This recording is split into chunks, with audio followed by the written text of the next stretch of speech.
बिस्मिल्लाहिर्रहमानिर्रहीम। अस्सलाम वालेकुम। रूहानी दुनिया चैनल को देखने वाले मोअज़्ज़िज़ ख़वातीन व हज़रात, उम्मीद है आप सब लोग खैरियत से होंगे और ईमान की बेहतरीन हालत में होंगे। अल्लाह ताला के जितने भी अंबिया कराम इस दुनिया में तशरीफ़ लाए, अल्लाह पाक ने सबको आलीशान नेमतें अता की, लेकिन हज़रत मूसा अलैहिस्सलाम अल्लाह के वो वाहिद नबी हैं जिनके साथ अल्लाह ने कलाम फ़रमाया और किसी भी नबी के साथ अल्लाह ताला ने कलाम नहीं किया था। आज की वीडियो में आपको हज़रत मूसा अलैहिस्सलाम की शादी के बारे में बताऊंगी कि हज़रत मूसा अलैहिस्सलाम की शादी कैसे हुई और हक महर क्या था और सफ़ूरा कौन थी। ये सब कुछ जानने से पहले आपसे गुजारिश है, अगर मेरे चैनल पर नए हैं तो चैनल को सब्सक्राइब कर दीजिए ऐसे इस्लामी वाक़यात को कुरान और हदीस की रोशनी में जानने के लिए। मिस्र में एक कौम थी और इन्होंने फ़िरौन को अपना खुदा माना था। हज़रत मूसा अलैहिस्सलाम एक बार यहीं से गुज़र रहे थे कि आपने देखा दो लोग आपस में झगड़ रहे हैं। इनमें से एक बंदा हज़रत मूसा अलैहिस्सलाम का मानने वाला था और दूसरा फ़िरौन को मानने वाला शख्स था। मूसा अलैहिस्सलाम के मानने वाले बंदे पर बहुत जुल्म कर रहा था। उस शख्स ने अपनी मदद के लिए हज़रत मूसा अलैहिस्सलाम को बुलाया। हज़रत मूसा अलैहिस्सलाम आगे बढ़े, फ़िरौन के मानने वाले बंदे को मुक्का मारा जिसकी वजह से वो वहीं पर मर गया। हज़रत मूसा अलैहिस्सलाम ने देखा ये मर गया है तो कहने लगे ये तो शैतानी अमल है। इसके बाद अल्लाह ताला की बारगाह में आपने माफ़ी मांगी और फिर अल्लाह ताला ने हज़रत मूसा अलैहिस्सलाम को माफ़ कर दिया। इस कत्ल की खबर जब फ़िरौन तक पहुंच गई तो फ़िरौन गुस्से में आ गया और इसने हुक्म दिया कि मूसा अलैहिस्सलाम को तलाश करो। ये सुनकर फ़िरौन के लोग हज़रत मूसा अलैहिस्सलाम को ढूंढने लग गए। ये सुनकर वो शख्स जो मूसा अलैहिस्सलाम से प्यार करता था, उसने ये खबर जाकर मूसा अलैहिस्सलाम को दी और कहने लगा आप यहाँ से कहीं चले जाएं, फ़िरौन के बंदे आपको ढूंढ रहे हैं और आपको ढूंढकर वो कत्ल कर देंगे। आप मिस्र छोड़कर कहीं और चले जाएं। फिर हज़रत मूसा अलैहिस्सलाम मिस्र छोड़कर मदयन चले गए। वहाँ पर अल्लाह ताला के नबी हज़रत शुएब अलैहिस्सलाम थे। जब इनके पास गए तो इनके पास कुछ चीज़ नहीं थी, ना सवारी और ना कुछ और। इस सफ़र में इन्होंने घास और पत्ते खाकर गुजारा किया। ये उनके लिए सबसे मुश्किल सफ़र था। इनको रास्ता भी नहीं पता था। हज़रत मूसा अलैहिस्सलाम 8 दिन तक यूं ही चलते रहे। आपके जूते तक ख़राब हो गए और आपके पाँव मुबारक तक ज़ख्मी हो गए। अल्लाह ताला ने फिर मूसा अलैहिस्सलाम की मदद के लिए फ़रिश्तों को भेजा जिन्होंने मूसा अलैहिस्सलाम को रास्ता दिखाया। फिर मूसा अलैहिस्सलाम मदयन से पहुँच गए।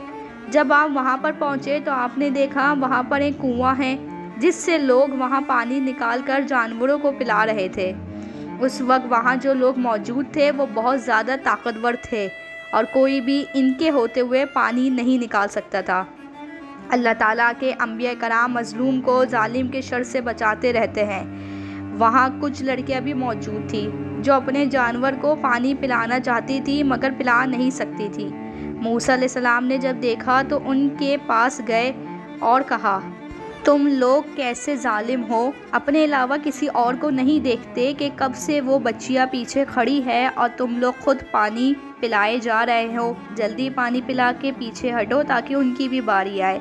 जब इन्होंने हज़रत मूसा अलैहिस्सलाम को देखा तो वो हैरान हो गए क्योंकि हज़रत मूसा अलैहिस्सलाम ऐसे लग रहे थे जैसे कोई सरदार हो। इन लोगों ने हज़रत मूसा अलैहिस्सलाम को देखा और पीछे हट गए। फिर हज़रत मूसा अलैहिस्सलाम ने पानी निकाला और लड़कियों को दे दिया। उस वक्त गर्मी बहुत ज़्यादा थी और हज़रत मूसा अलैहिस्सलाम को बहुत ज़्यादा भूख भी लग रही थी। आप तन्हा और अकेले थे, आपको खाना खिलाने के लिए भी कोई नहीं था। मूसा अलैहिस्सलाम एक दरख्त के नीचे बैठ गए और अल्लाह से दुआ करने लगे, ए अल्लाह तू मेरे लिए खाना नाजिल कर दे, मैं इसके लिए मोहताज हूँ।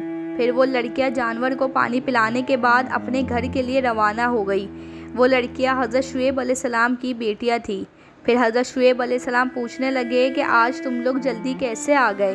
तो इन्होंने कहा आज कुएं के पास एक नेक शख्स मिला जिसने हमारी मदद की और हम जल्दी घर आ गए। फिर हज़रत शुएब अलैहिस्सलाम ने कहा जाओ और उस नेक शख्स को मेरे पास लेकर आओ। फिर एक लड़की हज़रत मूसा अलैहिस्सलाम को बुलाने के लिए रवाना हो गई और कहा मेरे वालिद साहब आपको बुला रहे हैं। पहले मूसा अलैहिस्सलाम ने मना कर दिया لیکن جب آپ کو پتہ چلا کہ وہ اللہ کے نبی ہے تو حضرت موسیٰ علیہ السلام جانے کے لیے راضی ہو گئے۔ پھر حضرت موسیٰ علیہ السلام حضرت شعیب علیہ السلام کے پاس پہنچ گئے۔ حضرت شعیب علیہ السلام موسیٰ علیہ السلام کو دیکھ کر بہت خوش ہوئے۔ پھر کہنے لگے اپنی بیٹیوں کو کہ کھانے کے لیے بندوبست کرو۔ حضرت شعیب علیہ السلام نے حضرت موسیٰ علیہ السلام کو کھانے کی دعوت دی، لیکن موسیٰ علیہ السلام نے انکار کر دیا اور کہا کہ میں نہیں چاہتا کہ جو اجرت میں نے کی ہے اللہ تعالیٰ کی بارگاہ میں، جو نیکی میں نے کی ہے وہ ضائع ہو۔ حضرت شعیب علیہ السلام نے کہا کہ ہم مہمان نواز ہیں اور ہم اللہ کی رضا کے لیے کھانا کھلاتے ہیں۔ پھر حضرت موسیٰ علیہ السلام نے حضرت شعیب علیہ السلام کے ساتھ مل کر کھانا کھایا، اور موسیٰ علیہ السلام نے حضرت شعیب علیہ السلام کو مصر میں ہونے والے واقعے کا ذکر بھی کیا۔ پھر شعیب علیہ السلام نے کہا آپ کو گھبرانے کی ضرورت نہیں ہے کیونکہ یہاں فرعون کی حکومت نہیں ہے۔ پھر حضرت شعیب علیہ السلام کی بیٹی نے کہا ابا جان کیوں نہ آپ ان کو اجرت پر رکھ دے تاکہ یہ ہمارا کام کریں، بے شک یہ طاقتور ہے۔ تو حضرت شعیب علیہ السلام کہنے لگے بیٹا تمہیں ان کی طاقت کا کیسے پتہ چلا؟ تو بیٹی نے کہا ابا جان انہوں نے کنویں سے اکیلے پانی نکالا جس سے 10 لوگ مل کر پانی نکالتے ہیں۔ پھر شعیب علیہ السلام نے موسیٰ علیہ السلام سے کہا میرے پاس تمہارے لیے ایک پیشکش ہے، میں اپنی ایک بیٹی کا نکاح آپ کے ساتھ کروں گا اور حق مہر یہ ہوگا کہ 8 سال تک میری بکریوں کو چلانا پڑے گا۔ پھر حضرت موسیٰ علیہ السلام راضی ہو گئے اور پھر آپ نے 10 سال تک بکریوں کو چڑھایا، اور اس کے بعد حضرت شعیب علیہ السلام نے اپنی بیٹی کا نکاح موسیٰ علیہ السلام سے کر دیا۔ جن کا نکاح موسیٰ علیہ السلام سے ہوا ان کا نام صفورہ تھا۔ اس طرح موسیٰ علیہ السلام کے مدین میں 10 سال گزرنے کے بعد اپنی بیوی صفورہ کو لے کر مصر چلے گئے اور وہاں جا کر رہنے لگے۔ میری آج کی ویڈیو دیکھنا اور سننا حضرت صفورہ اور حضرت موسیٰ علیہ السلام کے بارے میں اچھا لگا ہو تو ویڈیو کو لائک کر کے شیئر کر دیجیے گا۔